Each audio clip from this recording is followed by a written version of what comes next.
welcome back to WS Cube Tech. So guys, in our previous session we learned about the average function that allows us to find the average from the total column. Now today we will be talking about the count function. Let's first understand that what count function will allow us to do.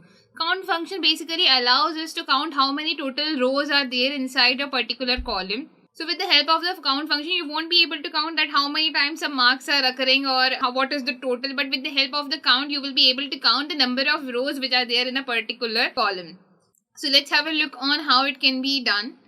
So here I have created a count function file. Inside this, I have imported MySQL connector. I have created the connection over here.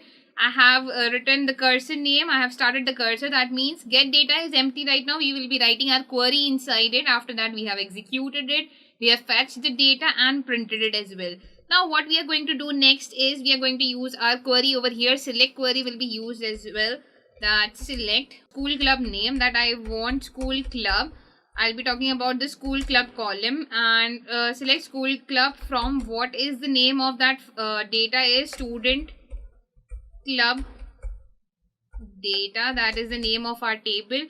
If I run it right now, what output I will get, let's see. So the output I will get it in this way, and I don't want this data in this way. I don't want that dance is there, drama is there, or sports is there. I just want how many total rows are there. So for total rows, yes, you will say that you can quickly go to your file and check how with the help of the student ID that how many total rows are there. Yes, that could be done, but also there is a method over here. What method is there? That we can use our count function over here.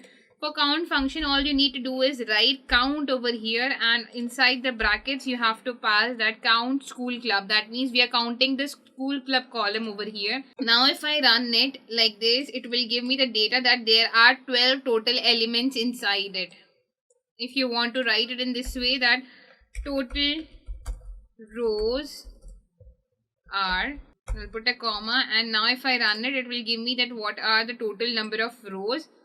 If you don't want to write it in this way, you can also write count, and inside you can pass star over here, and this will give you the count of all the rows which are there, not total all the rows of each column, but all the rows in one column, any one column, because every column will have the same amount of rows over here. So if I run it right now, it would still give me 12 over here. Why it is giving me 12? Because any column I choose over here, there will be total 12 rows over here. That's why if you want, you can select count and star directly, or if you want to write a name of a column over here, you can write the name of the column as well over here.